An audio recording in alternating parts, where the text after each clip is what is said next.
1p motherboard connect பண்ணிக்கிறேன் 4th generation motherboard. இதில் RAM உடைய கரண்ட் பார்த்தா 260 mA வருது. RAM வித்தவுட் RAM போட்டிருக்கேன். போர்டுடைய கரண்ட் இது.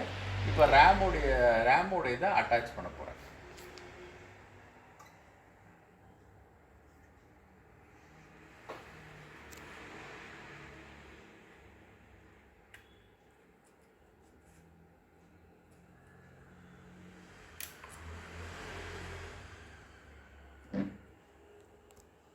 அட்டாச் பண்ண பிறகு இதில் வந்து 312 mA கரண்ட் காமிக்குது. இது நார்மலாக செக் பண்ண போர்டு தான். இது இவ்வளோ கரண்ட்டு தான் காமிக்கும்.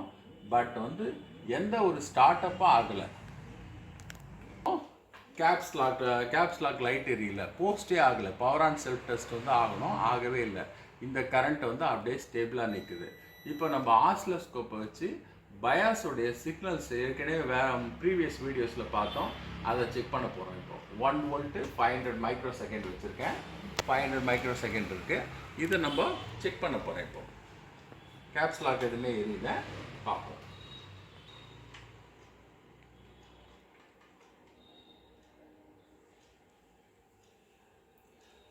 பயாஸோடைய பின் வந்து பார்த்தீங்கன்னா ஃபஸ்ட்டு பின் வந்து சிப் செலக்டு.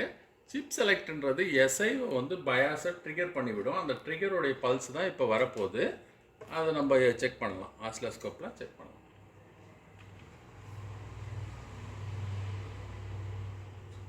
இதில் போயிட்டு நான் பயாஸோடைய பின்னில் இங்கே வச்சுக்கிறேன்.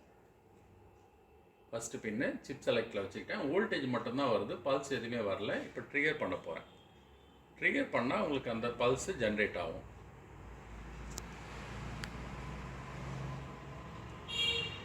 டேட்டா அவுட்புட்டு, அதாவது பயாஸ்லேருந்து அவுட்புட் பின் போனோம், பட் வரல, வோல்டேஜ் மட்டும்தான் வருது. அடுத்த பின் வந்து எஸ்ஐஓலேருந்து பயாஸ்க்கு இன்புட் வரணும், அதுவும் வரல, ஒன்லி அப்படியே நிற்குது. அடுத்தது கிளாக்கு. இந்த கிளாக்கும் வரல, பல்ஸும் வரல. இது பாருங்கள், இப்போ மறுபடியும் ரீசெட் ஆகுது. அதாவது ஒரு குறிப்பிட்ட நேரத்துக்கு அப்புறம் மறுபடியும் பயாஸுடைய ப்ரோக்ராம் வந்து ட்ரை பண்ணுது, அடுத்தடுத்த ட்ரை பண்ணுது. ஸோ அதே ஒரு மினிட்ஸ் இருந்துட்டு மறுபடியும் ட்ரை பண்ணுது. ஸோ இது போல் இது என்ன ப்ராப்ளம்னா, பயாஸ் வந்து கரப்டாக இருக்குது. இந்த போர்டில் ஒரு சின்ன ஆப்ஷன் ஒன்று கொடுத்துருக்காங்க, JMEன்னு கொடுத்துருக்காங்க. அதாவது மேனேஜ்மெண்ட் இன்ஜின். அதாவது பயாஸில் பார்ட் இருக்குது, டிஸ்கிரிப்டர், மேனேஜ்மெண்ட் இன்ஜினு, அதுக்கப்புறம் வந்து பயாஸு, இது போல் இதெல்லாம் இன்ஃபர்மேஷன்லாம் வந்து ஸ்ப்ளிட் பண்ணியிருக்காங்க. அதில் இது ஒன்று. இதில் RTC ரீசெட்னு சொல்லுவாங்க. இது RTC ரீசெட் பண்ணால் ஆல்மோஸ்ட் சரியாயிடும்.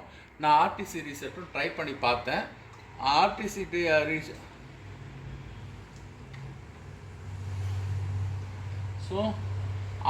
ரீசெட் பண்ணால் ஆல்மோஸ்ட் போர்டு ரெடி ஆகிடும், ப்ரோக்ராம் ரெடி ஆகிடும். பட் இதில் பண்ணும்பொழுது கரண்ட் ரேட்டிங் வந்து மாறும். ஆனால் இதில் எதுவுமே ட்ரிகர் பண்ணால் எதுவுமே மாறவே இல்லை. ஸோ இதோட கேஸ் பார்த்தா பயாஸ் தான் ஃப்ளாஷ் பண்ணி பார்க்கணும். சரியா? ரைட்டு.